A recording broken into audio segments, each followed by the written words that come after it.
Bonjour à tous. Alors, vous avez été assez nombreux à me demander un épisode 2 sur South Park, et grand prince que je suis, je vous en ai fait un. Right. Mais avant tout, deux choses. Déjà, je t'invite à liker, à commenter, à partager, surtout à t'abonner à la chaîne de Georges. C'est super important pour le référencement, même si je pense que j'atteindrai jamais les 100 000 abonnés, c'est impossible. Je pense qu'on me joue des tours. Je pense que les 4000 personnes qui doivent s'abonner veulent pas. Bon, voilà. Et deuxième élément, je suis sur un très gros projet entrepreneurial, comme on dit, une sorte de boîte de production, une boîte d'influence et tutti quanti. Et je vous ai fait un petit questionnaire de 11 questions auxquelles vous pouvez répondre. Ça m'aiderait fortement à aiguiller le projet. Vous êtes sur la chaîne de Georges et vous regardez South Park dans la vraie vie, épisode 2. C'est parti.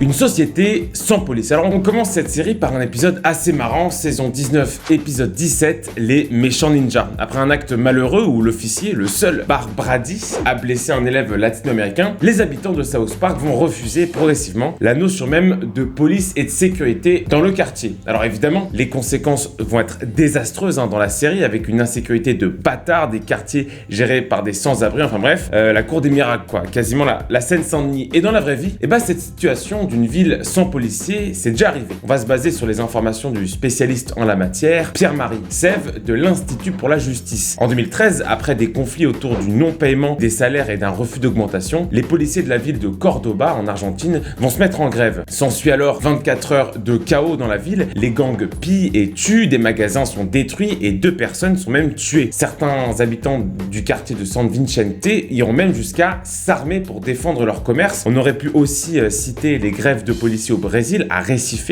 qui ont amené la ville dans une situation de quasi-guerre civile entre les gangs et des riverains, où le taux d'homicide a triplé en 3 jours. Et c'est quasiment une expérience sociale, puisque les feux de sécurité et le code de la route ne seront même plus respectés dès le premier jour. Le Washington Post va rapporter qu'en 5 jours, 8 banques ont été dévalisées, l'hôpital général de la ville fut braqué, et des meurtres, en veux-tu, en voilà. Le ministre de la Justice avait même qualifié la situation de chaos humain jamais produit au Brésil.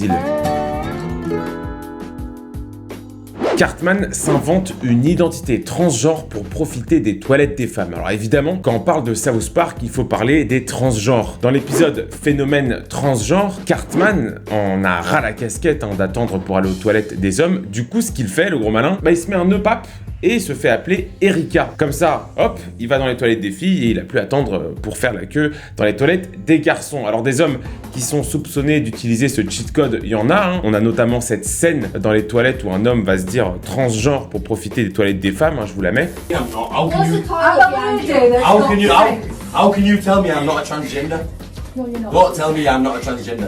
Mais bon, ça aurait été un peu léger comme comparaison. Non, on va parler d'une situation où un monsieur s'est fait passer pour une madame, mais à des fins un peu plus glauques, vous allez voir. On est en Écosse durant le mois de février 2023 et un procès s'achève, celui de Isla Brinson, femme transgenre reconnue coupable de 2 en 2016 et 2019, alors qu'elle s'appelait Adam Graham. Et à ce moment-là, on se dit, c'est une histoire un peu chelou. Et ça le devient encore plus, puisque nos amis écossais, non contents de puer la merde au rugby, sont un peu cons, puisqu'à la sortie du procès éclate un autre procès, une autre polémique, où qu'on met la Isla Brinson. Parce que ses avocats voulaient la mettre dans une prison pour femmes. Elle aussi voulait aller dans une prison pour femmes. Ah oui, parce qu'il a mis une perruque, donc automatiquement c'est une femme. Après, mettre Cartman dans une prison pour femmes, c'est un peu comme mettre Daniel Cohn-Bendit dans un jardin d'enfants. L'idée de merde, quoi. Et en fait, cette affaire, elle va secouer l'Écosse parce qu'au même moment, Londres avait bloqué une proposition de loi écossaise qui reconnaissait plus facilement le changement de sexe rendu possible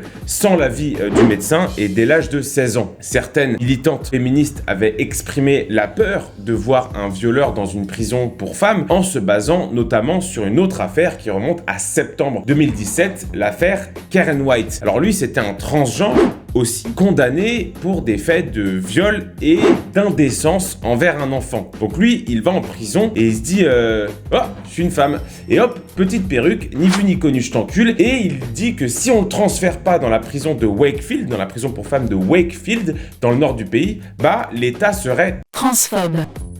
Pas con le mec. Alors lui, c'est un vrai renard des surfaces dans le milieu, puisqu'il avait carrément agressé sexuellement des codétenues femmes dans les douches. Nicolas Williams, porte-parole de l'association féministe Fair Play for Women, avait mis les points sur les i en expliquant qu'un pénis masculin dans une prison pour femmes est une aberration. Pas loin d'être d'accord avec lui. Dernier épisode, last but not least, l'épisode avec nos excuses à Jesse Jackson. Premier épisode de la saison 11. L'épisode est une polémique où Randy Marsh va résoudre une énigme de la roue de la fortune en disant le mot « tout South Park » va lui sauter dessus et le traiter de raciste, et pour s'excuser, il doit embrasser les fesses d'un des représentants de la communauté noire. Et quand j'ai vu cet épisode, ça m'a fait directement penser à quelque chose. Je vous mets l'extrait. For what their forefathers have That's done. right. You understand? Keep going, man. Keep it coming, man. You understand? Keep it coming.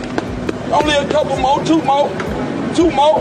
Dans la lignée du mouvement Black Lives Matter, une série de vidéos mettant en scène des blancs embrassant les pieds d'Afro-Américains a vu le jour. L'idée était d'expier les péchés originels des blancs, notamment la ceinture noire du péché, le racisme systémique issu lui-même du privilège blanc. Alors j'ai fait mes petites recherches sur ce qu'on pourrait appeler une psychose collective que représentent toutes ces affaires. Il y en a une qui est plus importante que les autres, c'est celle d'un youtubeur nommé Smooth Sanchez qui lui, il avait piégé des blancs dans la rue en leur demandant de s'agenouiller pour Black Lives Matter. Alors, beaucoup de blancs l'avaient fait par ailleurs. J'ai vu aussi pas mal de vidéos assez dérangeantes sur le sujet et je pense notamment à une vidéo d'un vidéaste, Joseph Castello, la vidéo s'appelle If Black Lives Matter, You'll Kiss Me. Donc si la vie des noirs compte, tu m'embrasses.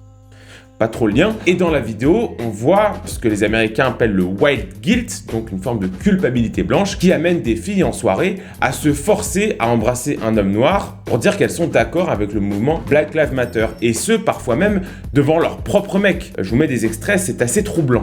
He's never kissed a white girl in his life. Will you be the first one right here on camera? Can I kiss him? Okay. Boom. How's that feel, bro? I don't fucking care. Are y'all dating or no? Yeah, we're dating. Matter? Yes, Black Lives Matter. Merci à tous d'avoir suivi cette vidéo un peu légère, contrairement à ce qui va arriver dans les prochains jours qui va être très très lourd. N'hésitez pas à liker, à commenter, à partager et surtout à vous abonner à la chaîne de Georges, c'est très important pour le référencement. Et n'hésitez pas aussi à aller répondre au questionnaire que je vous ai mis en description. Prenez soin de vous et de vos proches, vive la France, time!